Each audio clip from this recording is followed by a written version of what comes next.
तो welcome dear students to our channel, जहाँ पे हम आपको बहुत सारी बोर्ड की स्ट्रेटेजीज बताते हैं ताकि आप बोर्ड में बहुत अच्छा स्कोर कर सको। तो आज मैं वैसे ही एक वीडियो लेके आया जिसका टाइटल है, जिसका टॉपिक है मैथ्स में आप 95% ऊपर कैसे स्कोर कर सकते हो। तो मैंने ये पूरी स्ट्रेटेजी बनाई है, बेसिक मैथ्स और स्टैंडर्ड मैथ्स की अलग अलग। तो स्टैंडर्ड मैथ्स की हम बात करते हैं, अगर स्ट्रेटेजी को चालू करते हैं तो स्टैंडर्ड मैथ्स की बात करते हैं। तो एनसीईआरटी और एनसीईआरटी एग्जाम्पलर आपको सॉल्व करनी है। अगर आपको पता है कि ये दो बुक क्या है, एनसीईआरटी तो ऑफकोर्स सबको पता थी, पर एनसीईआरटी एग्जाम्पलर जो बुक है वो सबको पता नहीं होती है। तो एनसीईआरटी एग्जाम्पलर करके बुक आती है मार्केट में, जिसमें एनसीईआरटी के चुने हुए बहुत सारे एडवांस लेवल के प्रॉब्लम्स होते हैं जिसको आपको सॉल्व करते होना होता है, और वही प्रॉब्लम्स के बेस पे बहुत सारे प्रॉब्लम्स बोर्ड में आते हैं। तो आप ऐसा कह सकते हो कि 70% to 60% एनसी बोर्ड के प्रॉब्लम्स एनसीईआरटी एग्जाम्पलर में से आते हैं। तो आपको एनसीईआरटी एग्जाम्पलर सॉल्व करनी चाहिए।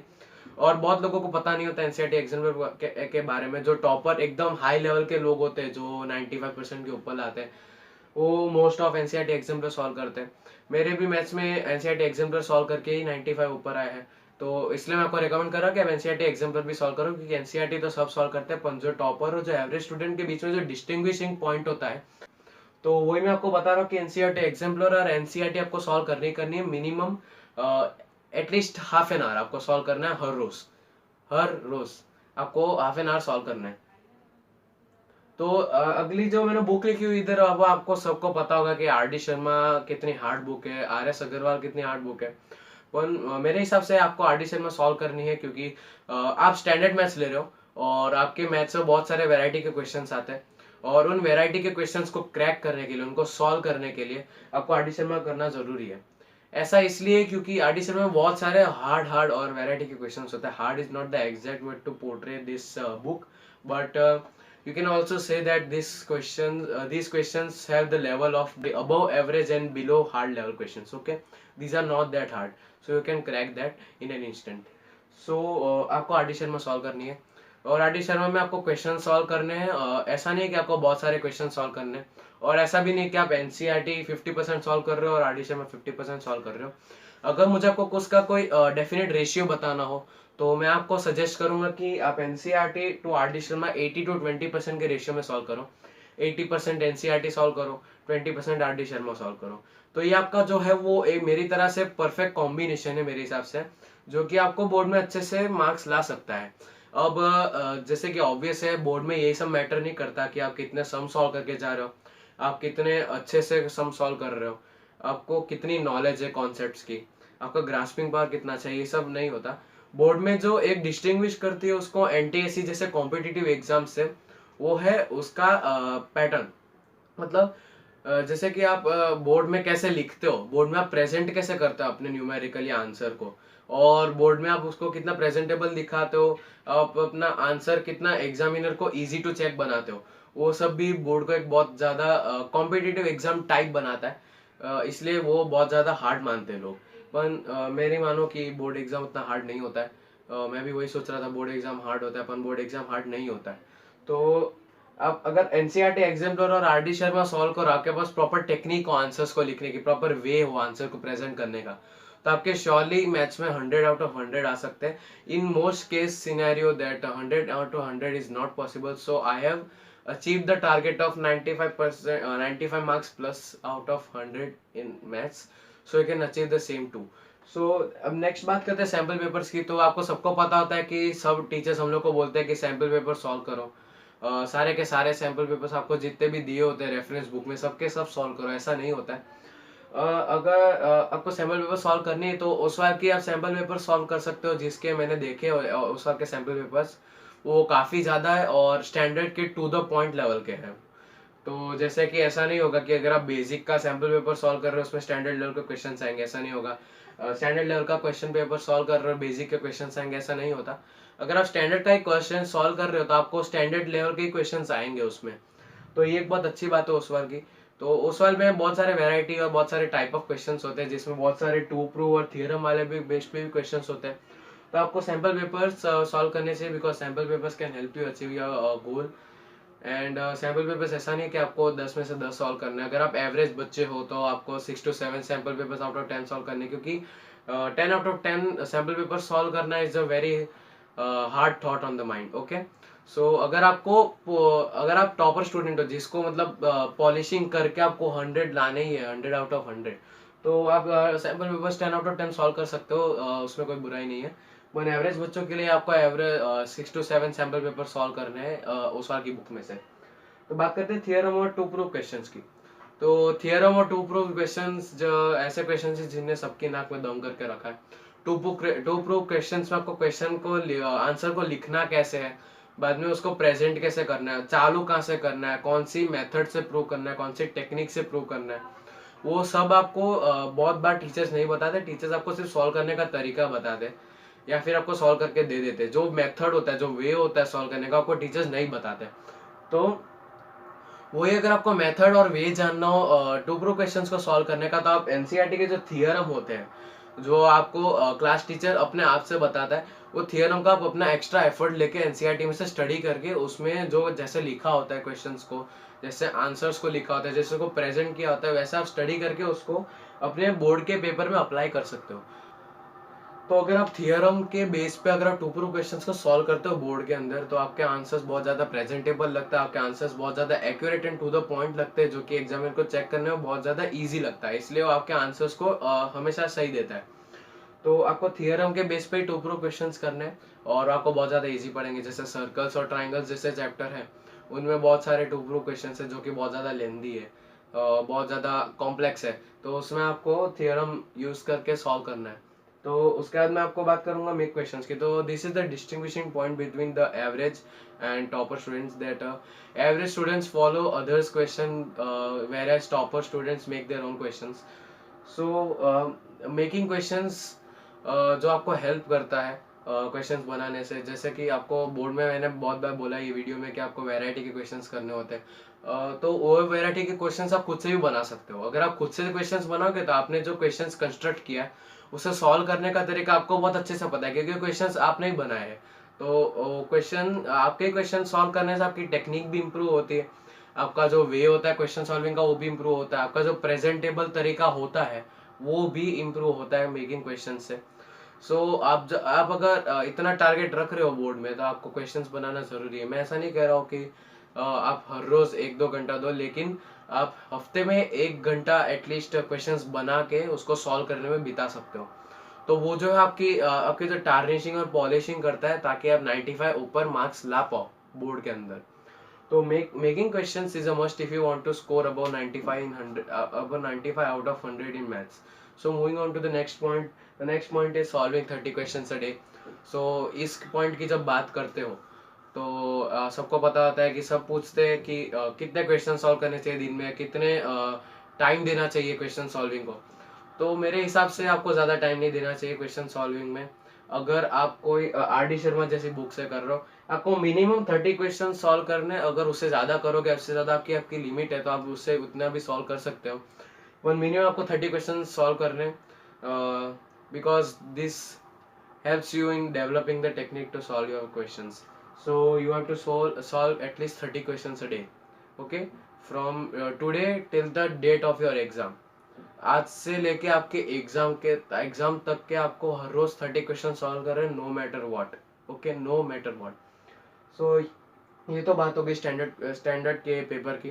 तो स्टैंडर्ड का पेपर का स्ट्रेटेजी मेरे हिसाब से आपको समझ आ गया होगा कि कैसा होता है स्टैंडर्ड का पेपर, उसकी स्ट्रेटेजी क्या होता है, उसका सॉल्विंग पॉइंट क्या होता है, उसकी टेक्निक क्या होती है, सब आपको पता चल गया होगा। So you have to keep this all in mind. So जैसे कि हमने स्टैंडर्ड का स्ट्रेटेजी डिस्कस कर लिया, आप बेसिक का स्ट्रेटेजी डिस्कस करते हैं। तो बेसिक मैथ्स जो ले रहे हैं, जबकि बायोलॉजी वाले बंदे, आर्ट्स वाले बंदे जो बेसिक मैथ्स ले रहे हैं, तो उनका पेपर जो कि है स्टैंडर्ड के कंपैरेटिवली काफ़ी इजी आता है उनका पेपर, इसलिए उनको स्टैंडर्ड की स्ट्रेटेजी फॉलो करना ज़रूरी नहीं है। अगर वो उनकी थोड़ी लिमिट है, उनका जो कैलिबर है, अगर स्टैंडर्ड स्ट्रेटेजी को सॉल्व करने का, तो डेफिनेटली कर सकते हैं। अगर वो बेसिक वाले अगर स्टैंडर्ड स्ट्रेटेजी फॉलो करते हैं, तो उनके 100 और 100 पक्का आ सकते हैं। पर अगर आपको ज़्यादा लोड नहीं देना है, आपको अपने मैथ्स के पेपर के ऊपर, आपको दूसरे सब्जेक्ट के ऊपर एम्फेसिस डालना है, आपको एटलीस्ट 90 ऊपर मार्क्स चाहिए आपको, तो अगर आप बेसिक के हो, तो आप ये स्ट्रेटेजी फॉलो कर सकते हैं। तो ये स्ट्रेटेजी के मैं आपको डिटेल पूरा देता हूँ अभी। तो इसमें आपको एनसीईआरटी करना है, इसमें एग्जाम्पल करने की कोई ज़रूरत नहीं, नहीं आर डी शर्मा करने की कोई ज़रूरत है, क्योंकि बेसिक मैथ्स में जो होता है उसके ऑलमोस्ट 90% क्वेश्चन एनसीईआरटी में से उठाए होते हैं, खाली उनकी वैल्यूज चेंज कर दी गई होती है या तो उनका जो कोर कॉन्सेप्ट होता है वो चेंज कर दिया गया होता है। तो आपको सिर्फ मैथ्स में बेसिक मैथ्स में आपको सिर्फ एनसीईआरटी करना है। उसके बाद moving on to the next point, you have to solve sample papers if you can. Okay, अगर आपको सैम्पल पेपर सॉल्व करने हैं तो you for basic maths you can solve all of the sample papers of the basic maths because that's a must. Okay, अगर आप 10 में से 10 sample paper solve करते हो बेसिक मैथ्स के तो आपकी बहुत अच्छी अंडरस्टैंडिंग बनती है और आप बहुत अच्छा स्कोर कर सकते हो बेसिक मैथ्स के अंदर। तो सैम्पल पेपर्स में कोई आपकी लिमिट नहीं है, कोई आपका मिनिमम रिक्वायरमेंट नहीं है, कोई आपका थ्रेशहोल्ड नहीं है। आपको जितने सॉल्व कर रहे होते हैं आप कर सकते हो, 10 आउट ऑफ 10 भी कर सकते हो, 5 भी कर सकते हो। पर आपको at least 2 to 3 sample paper solve करने, that's the threshold you require.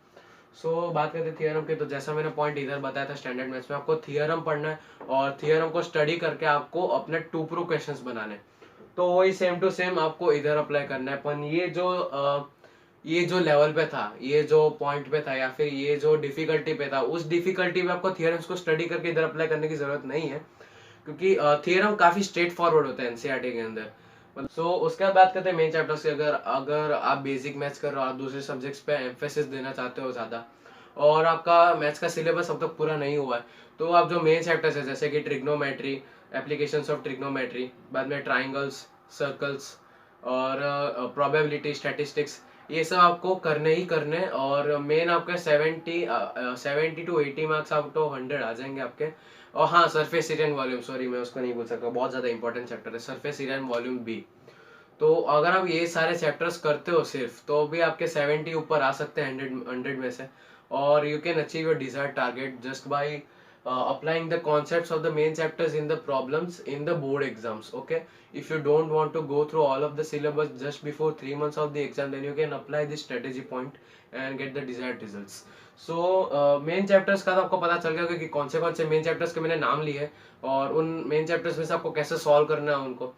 तो वही 30 क्वेश्चन से डे वाला फंड आपको इधर लगाना है और इसमें भी आपको हर 30 क्वेश्चन सॉल्व करने हैं। जो मेन जो डिस्टिंग्विशिंग पॉइंट आता है कि आप क्वेश्चंस बना के 30 क्वेश्चन सॉल्व करो स्टैंडर्ड में और आप डायरेक्ट एनसीईआरटी के क्वेश्चंस 30 क्वेश्चंस इसमें सॉल्व कर रहे हो, इसमें क्वेश्चंस बना रहे हो, इसमें क्वेश्चन सॉल्व कर रहे हो।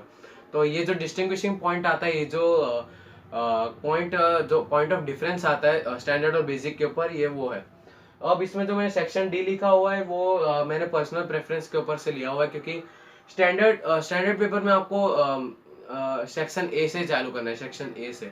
उसके अलावा आपके कोई चॉइस नहीं, क्योंकि अगर आप सेक्शन डी से चालू करते हो, तो अगर सेक्शन डी से चालू करते हो तो आपका पेपर छूटने के बहुत ज़्यादा चांसेस होते हैं।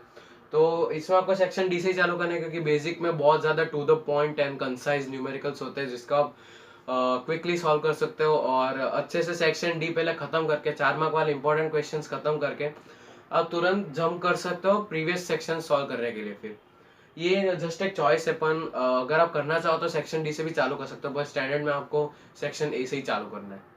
इट्स अ मस्ट, स्टैंडर्ड में आपको सेक्शन ए से ही चालू करना है, आपको सेक्शन वाइज ही चलना है, क्योंकि आपका पेपर मिस होने के चांसेस होते हैं स्टैंडर्ड में और बेसिक में वो नहीं होता। क्योंकि मैंने जो एक्सपीरियंसेस लिए है बाकी सारे बेसिक स्टूडेंट्स थे जो मेरे फेलो स्टूडेंट्स थे, उनसे एक्सपीरियंसेस लिए मैंने, उन्हें बोला था कि सारे न्यूमेरिकल्स टू द पॉइंट और बहुत ज़्यादा स्मॉल होते हैं, बहुत ज़्यादा कंसाइज होते हैं, तो उसके लिए सेक्शन डी से चालू करोगे तो भी चल जाएगा।